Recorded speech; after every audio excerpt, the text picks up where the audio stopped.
નમસ્કાર, હું Janak Dave full stop news analysis પ્રોગ્રામમાં આપનું સ્વાગત છે. જો માં સ્નેહ છે તો પિતા સુરક્ષા છે, જો માં કરુણા છે તો પિતા ધીરજ છે, માં ઘરનું આંગણું છે તો પિતા ઘરનો પાયો છે. પિતા પાસેથી જ આપણે પડ્યા બાદ પોતાની જાતને સંભાળતા શીખ્યા, જેમની આંગળી પકડીને આપણે ચાલતા શીખ્યા. આજે ફાધર્સ ડે પર અમારી ખાસ રજૂઆત પિતાના પ્રેમને સમર્પિત છે. કેવી રીતે પિતા સાવ ખોટું બોલે છે, શા માટે ખોટું બોલે છે, એની અમે વાત કરીશું.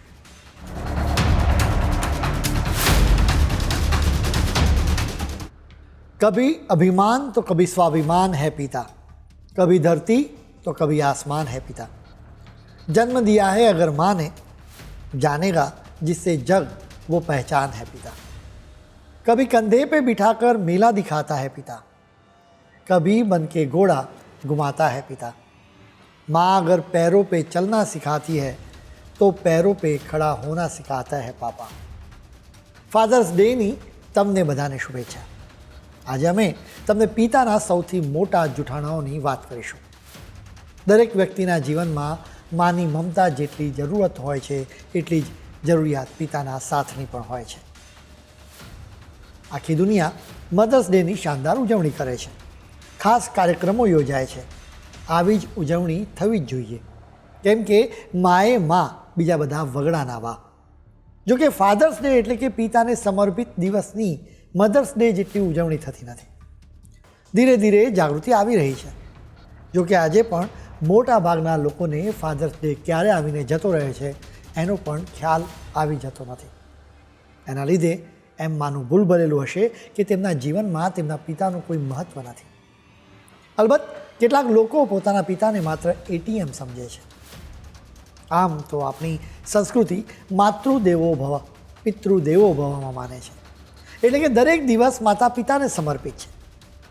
જો કે દર વર્ષે જૂન મહિનાનો ત્રીજો રવિવાર પિતાના પ્રેમની ઉજવણી કરવાનો દિવસ છે. માં એ પોતાના સંતાનને 9 મહિના પોતાના કોખમાં રાખ્યું હોય છે. એક માં હંમેશા પોતાના સંતાનને પોતાના દિલમાં રાખે છે.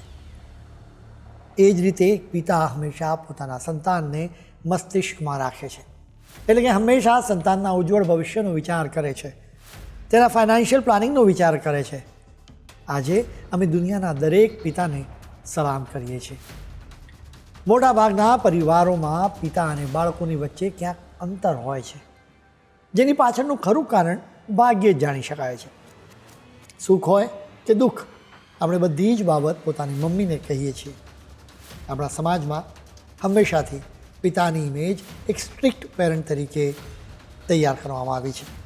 બાળકોના મનમાં પિતા પ્રત્યે સન્માન કે પ્રેમથી વધારે ડર હોય છે. અલબત્ત નવી પેઢીના પિતા હવે એવા રહ્યા નથી. આજે પણ મોટાભાગના લોકો પિતાની લાગણીઓને સમજી શકતા નથી કે પછી એની ઉપેક્ષા કરે છે.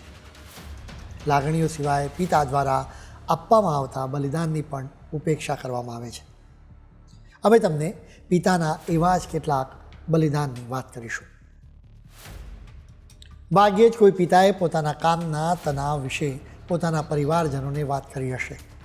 પોતાના કામનું ટેન્શન ફેમિલી મેમ્બર્સની આગળ વ્યક્ત ન કરવાની પિતાની આદત હોય છે. બિઝનેસમાં નુકસાન થાય કે ઓફિસમાં બોસ દ્વારા ફાયરિંગ, તમે ભાગ્યે જ કોઈ પિતાને એના વિશે પોતાના ફેમિલી મેમ્બર્સની સાથે વાત કરતા જોયા હશે, જેની પાછળ સ્પષ્ટ કારણ છે.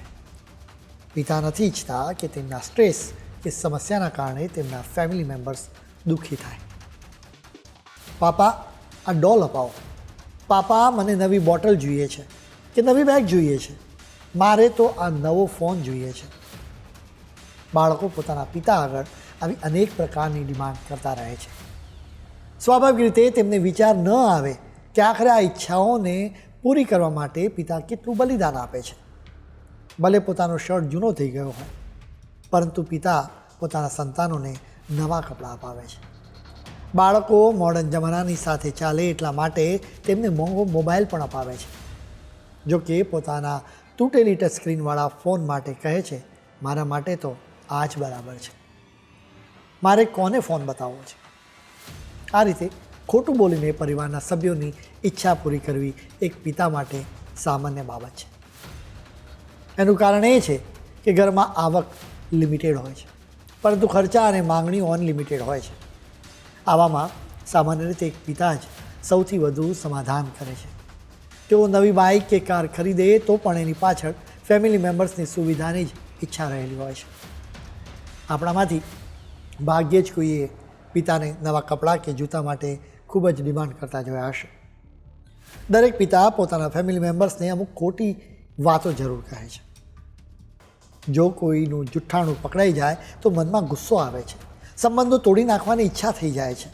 જો કે એનાથી વિરુદ્ધ જ્યારે પિતાના કેટલાક જુઠ્ઠાણાઓની ખબર પડે ત્યારે દિલમાં ગુસ્સો નહીં પરંતુ પ્રેમની લાગણીઓ જાગે છે. એ જાણીને આંખમાંથી આંસુ સરી પડે છે કે મારા પિતાએ મારા માટે આટલું બલિદાન આપવું પડે છે. અમે તમને જણાવીશું કે પિતાની કઈ ખોટી વાતો જાણ્યા બાદ સંતાનના દિલમાં પિતા પ્રત્યે સન્માન અને લગાવ વધી જાય છે. મારા પિતા સૌથી વધારે મજબૂત. બાળપણમાં આપણે આ વાક્ય બોલતા ખૂબ જ ગૌરવ અનુભવતા હતા. આપણા માટે આપણા પિતા કોઈ સુપર હીરોથી ઓછા નથી, કેમ કે સૌથી મુશ્કેલ સ્થિતિ કે પડકારના સમયે પણ પિતા મજબૂતીથી એનો સામનો કરે છે.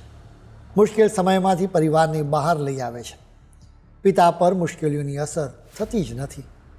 તેઓ કહેતા રહે છે કે મને કોઈ પ્રોબ્લેમ નથી. જો કે સંતાનો જ્યારે મોટા થાય છે ત્યારે તેમને સમજાય છે કે એ તો બધો દેખાડો જ હતો. સંતાનો સમજવાનું શરૂ કરી દે છે કે આખરે પિતા પણ સામાન્ય માણસ છે. તેમને પણ દુઃખ થાય છે, તેઓ પણ પરેશાન થઈ જાય છે, તેઓ પણ નિરાશ થઈ જાય છે. જો કે પોતાના પરિવાર માટે તેઓ બતાવે છે કે તેઓ ખૂબ જ મજબૂત છે. એક સામાન્ય પિતાના આવા જૂઠાણા વિશે અમે તમને વધુ જણાવીશું, પરંતુ અત્યારે સમય છે એક બ્રેકનો.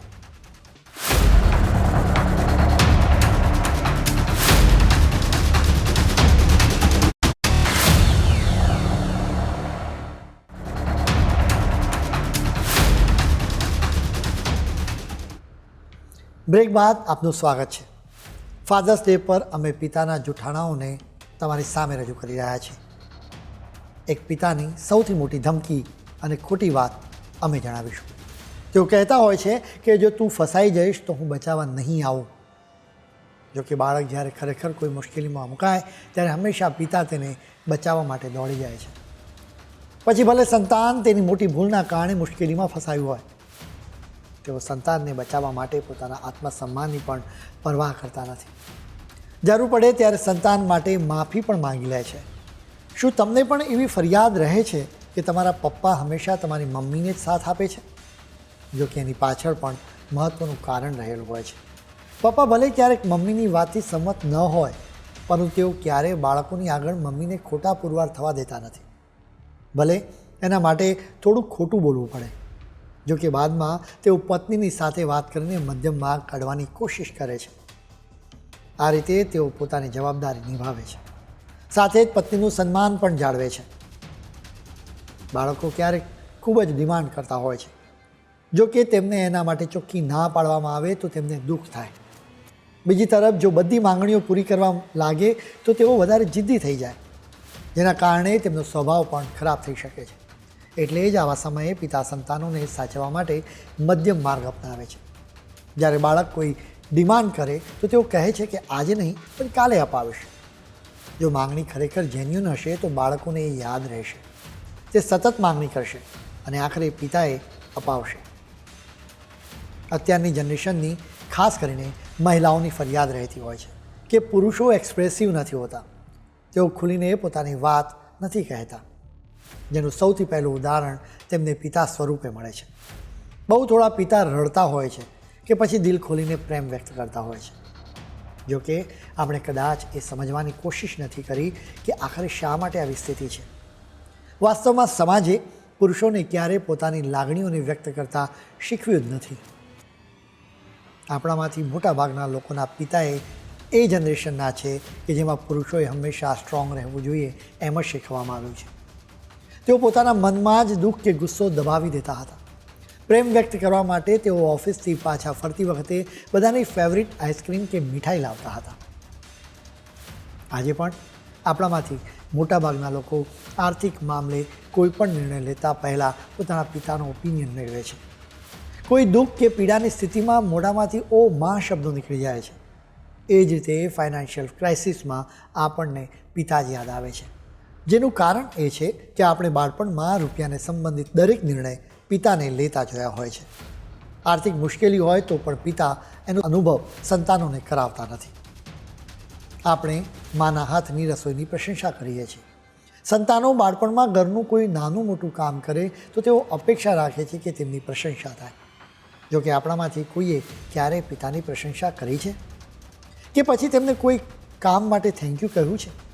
કદાચ ક્યારેય નહીં, કેમ કે પિતાએ ક્યારેય એવી અપેક્ષા કે ઈચ્છા વ્યક્ત જ કરી નથી. તેમના માટે પરિવાર પ્રત્યેની પોતાની ફરજ અને જવાબદારી જ પૂરતા હતા. તેમને મોટિવેશન કરવા માટે પ્રશંસાની જરૂર પડતી જ નથી.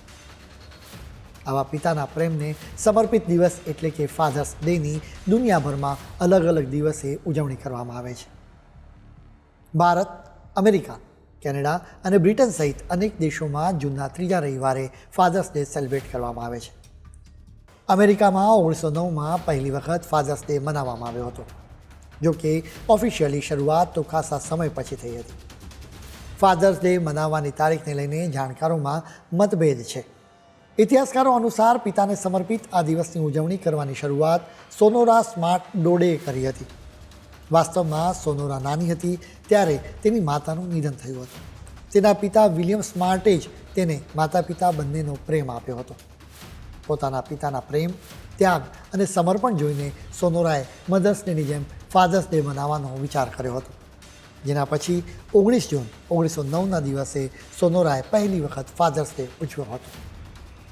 1924માં એ સમયના અમેરિકન રાષ્ટ્રપતિ કેલ્વિન કુલિજે ફાધર્સ ડેની ઉજવણી માટે મંજૂરી આપી હતી. જેના લગભગ 4 દશક બાદ 1966માં અમેરિકાના રાષ્ટ્રપતિ લીડન જોન્સને જાહેર કર્યું હતું કે દર વર્ષે જૂન મહિનાના 3જા રવિવારે ફાધર્સ ડે ઉજવવામાં આવશે. આ દિવસે અમેરિકામાં સત્તાવાર રજા હોય છે. આ ખાસ દિવસની અનેક પ્રકારની ઉજવણી કરવામાં આવે છે. જેમ કે કોઈ પોતાના પિતા માટે ફેવરિટ જમવાનું બનાવે છે. કેટલાક લોકો પોતાની તમામ ઈચ્છાઓને પૂરી કરનારા પિતાની કોઈ ખાસ ઈચ્છાને પૂરી કરતા હોય છે. તમે ઓછામાં ઓછું તમારા પિતા માટે એક પત્ર લખી શકો છો, જેમાં તમે તેમનો આભાર વ્યક્ત કરી શકો છો, જૂની યાદોને તાજી કરી શકો છો. આ રીતે ઉજવણી કરવી જરૂરી છે, કેમ કે આંસુઓ કા यूं ही समंदर पी जाना, याद आने पर सहज ही मुस्कुराना, जुबा पर दफन कर मन की फरियादें, उठ बिहाने काम पर चले जाना, इस कायनात में किरदार और भी है पर आसान नहीं होता है પિતા હો પાના. આ શબ્દોથી પિતાના પ્રેમને અંજલિ આપનારા કવિને સલામ. હવે અમે તમને જુદી જુદી ટાઈપના પિતા વિશે જણાવીશું, પરંતુ અત્યારે સમય છે વધુ એક બ્રેકનો.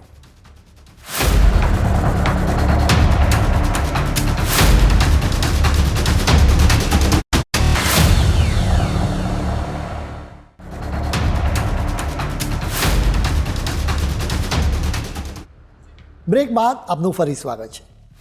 સમયની સાથે પિતાની ભૂમિકા પણ બદલાઈ છે. પિતા માત્ર કમાણી કરનારા રહ્યા નથી. અત્યારના પિતા પોતાના સંતાનોને ઉછેરવામાં મમ્મીની જેમ એક્ટિવ રહે છે. દરેક પિતા ખૂબ જ ખાસ છે. જોકે અમે જુદી જુદી પ્રકારના પપ્પાની વાત કરીશું. તમે નક્કી કરશો કે તમારા પિતા એમાંથી કઈ કેટેગરીમાં આવે છે. તમને વર્કોહોલિક પિતા હંમેશા બિઝી જોવા મળતા હશે. તેઓ ક્યારેય શાંતિથી બેસતા હોતા નથી. મોટા ભાગે તેઓ ઓફિસના કામને લઈને જ ખૂબ બિઝી રહેતા હોય છે. જો કે જરૂરત પડે ત્યારે ઘરના કામકાજમાં પણ મદદ કરતા રહેતા હોય છે. આવા વર્કોહોલિક પાપાની સાથે કનેક્ટ થવામાં બાળકોને સમસ્યા થાય છે. તેમની ફરિયાદ રહેતી હોય છે કે પપ્પા ટાઈમ આપતા નથી. હવે હેલિકોપ્ટર પિતાની વાત. આવા પિતા હંમેશા તેમના સંતાનોના માથે મંડરાતા રહેતા હોય છે. તેઓ પોતાના સંતાનની સેફટીનો ખાસ ખ્યાલ રાખતા હોય છે. પ્રેમમાં જ્યારે ચિંતાની લાગણી વધી જાય ત્યારે પિતાની આવી માનસિકતા બનતી હોય છે. કેટલાક પિતાનું એકમાત્ર મિશન પોતાના બાળકને બેસ્ટ બનાવવાનું હોય છે. એટલે તેઓ તેમના બાળકને જીવન જીવવાની શ્રેષ્ઠ રીતો કહે છે. તેઓ નાની નાની વાતે તેમના સંતાનોને ટોકતા રહેતા હોય છે, જેના લીધે ક્યારેક સંતાન અકળાઈ પણ જાય છે. કેટલાક પિતા પોતાના સંતાનોને પૂરેપૂરી છૂટ આપે છે. એના માટે બે કારણ છે. એક તો તેમને વિશ્વાસ છે કે સંતાન કોઈ ભૂલ કરશે તો તેઓ સ્થિતિ સંભાળી લેશે.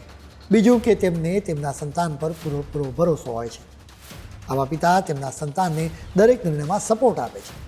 તેઓ પોતે કંઈ નવું અજમાવતા ડરતા નથી હોતા. કેટલાક પિતા હંમેશા ટૂલબોક્સથી સજ્જ રહેતા હોય છે. તેઓ હંમેશા ઘરમાં પોતાના ટેલેન્ટનો ઉપયોગ કરવા માટે આતુર રહેતા હોય છે. કોઈ પણ પ્રકારનું રિપેરિંગ કામ તેઓ જાતે જ કરે છે.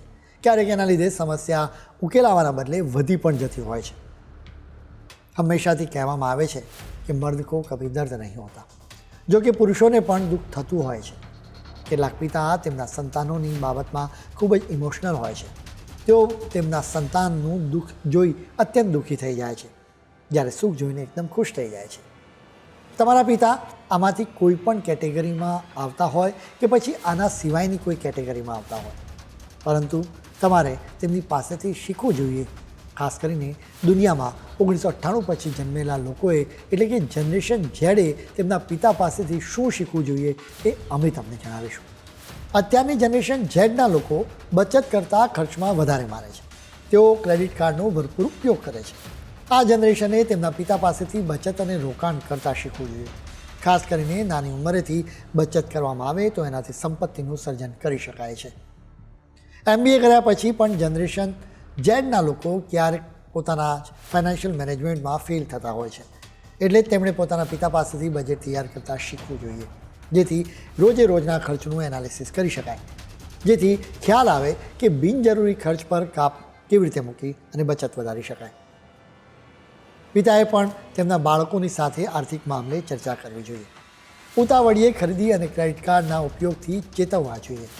જનરેશન ઝેડ તેમના પિતા પાસેથી જરૂરિયાત અને ઈચ્છાઓ વચ્ચેનો ફરક સમજી શકે છે. જનરેશન ઝેડના લોકોએ સમજવું જોઈએ કે વારસામાં મળેલી પિતાની શાખ અને મુશ્કેલીના સમયે તેમની શીખ બંને કામમાં આવે છે. આજે બાળકો જે માર્ગ પર ચાલે છે, પિતા એ માર્ગ પર લાંબી મજલ કાપી હોય છે. તેમને ખ્યાલ હોય છે કે કયો સાચો રસ્તો છે, ક્યાં ખાડાઓ છે, ક્યાં ઠોકર વાગશે અને ક્યાં સ્પીડથી આગળ વધી શકાશે. આવા અમૂલ્ય અનુભવનો જનરેશન ઝેડના લોકોએ લાભ લેવો જોઈએ.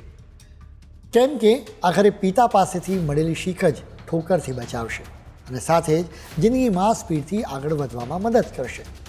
પિતા ખરેખર આપણા સૌના જીવનમાં સુપર હીરો જ હોય છે. બાળપણમાં જ્યારે આપણે ચાલીએ છીએ, પડીએ છીએ, ત્યારે માની સાથે પિતા પણ આપણને ચાલતા શીખવે છે. પિતા જ તમારી સાયકલનું કેરિયર પકડીને તમારી પાછળ દોડે છે, જેથી બાળક સાયકલ ચલાવતા શીખે.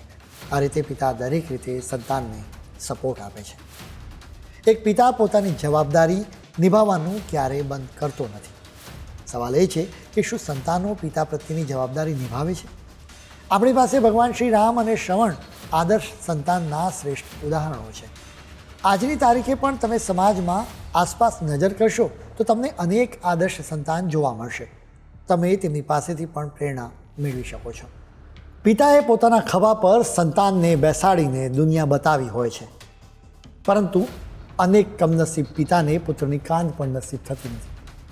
એટલે જ માત્ર એક દિવસ મધર્સ ડે કે ફાધર્સ ડે ઉજવવો એ પૂરતું નથી. ચાલો આજે પ્રણ લઈએ કે હું મારા માતા પિતાને ક્યારેય વૃદ્ધાશ્રમમાં નહીં મોકલું. એટલું જ નહીં, મન, કર્મ કે વચનથી તેમને સહેજ પણ દુઃખ ન થાય એની પૂરેપૂરી કાળજી રાખીશ. તો જ ખરા અર્થમાં 365 દિવસ મધર્સ ડે અને ફાધર્સ ડેની ઉજવણી કરી ગણાશે. ખેર, આજના બુલેટિનમાં આજે આટલું જ. નવા મુદ્દાઓ સાથે કાલે ફરી મળીશું. ત્યાં સુધી મને રજા આપશો. નમસ્કાર.